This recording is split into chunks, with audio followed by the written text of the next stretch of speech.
Review দিদি আইছে আর শিলাদি অজ্ঞান হয়ে পড়ে গেছে। কেউ শিলাদি কি হলো? শিলাদি মনে হয় রিভিউ দিতে যাবে না বলে অজ্ঞান হয়ে পড়ে গেল।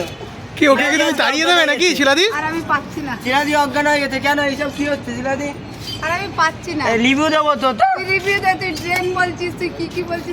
তুমি তো সব নোংরা জিনিসটা বানাচ্ছ, এত কম দামে কি করে দিচ্ছ? তুই আসিস কেন আমার দোকানে? আমি নোংরা নোংরা জিনিসটা বানাচ্ছে দেখছো, অপমান করছো এই যে মানে অপমান করছি? তা কি দেখো নোংরা জায়গায় আবার বসে আছে, নোংরা জিনিসটা বানায় মানে বুঝতে পারছো নোংরা জায়গায় আমি বসে আছে। এখানে ওয়েলকামের জন্য বসে আছি, আমি হাসিয়ে গেছি। শিলাদি রিভিউ হবে তো? রিভিউ দে না। খারাপ বলি খারাপ, ভালো বলি কিন্তু ভালো। তুই যা বলবি, তুই তো আমার সামনেই ট্রেন আর নোংরা আপেল দিচ্ছ, লোকের আপেল নিয়ে আসছো। আপেল দিন আমি আপেল চুরি করে নিয়ে আসছে সেই শিয়াল যাচ্ছে, দেখতে পাচ্ছ? শিয়ালদা থেকে আপেল চুরি করে তা কি এই দেখো শিয়াল। কাঁচরাপাড়ায় কি আপেল পাওয়া যায় না নাকি? কাঁচরাপাড়ায় আপেল পাওয়া যায় না, পেঁয়াজ তুই কি পাওয়া যায়। ভাবিস কাঁচরাপাড়ায়? কাঁচরাপাড়ায় পেঁয়াজ পাওয়া যায়। কি ভাবিস? কেন? কাঁচরাপাড়া আছে। কাঁচরাপাড়া আছে, শিয়াল যাচ্ছে আপেল চুরি করেছে, বেশি একটু বলবো না, দেখতে পাচ্ছ? দেখ এত আমার কাস্টমার আছে না, তোকে ধরে ধরে নিয়ে যাবে, বুঝেছিস? কি বলছে ঠিক আছে, আর বেশি একটু বলবো না, ভিডিওটাই পর্যন্ত। হ্যাঁ, তুই ভয় খেয়ে জানালে এদেরকে বলবে, তোকে তুলে নিয়ে যাবে। গাইজ আর কিছু করবো না গাইজ, ভিডিওটাই পর্যন্ত, টাটা।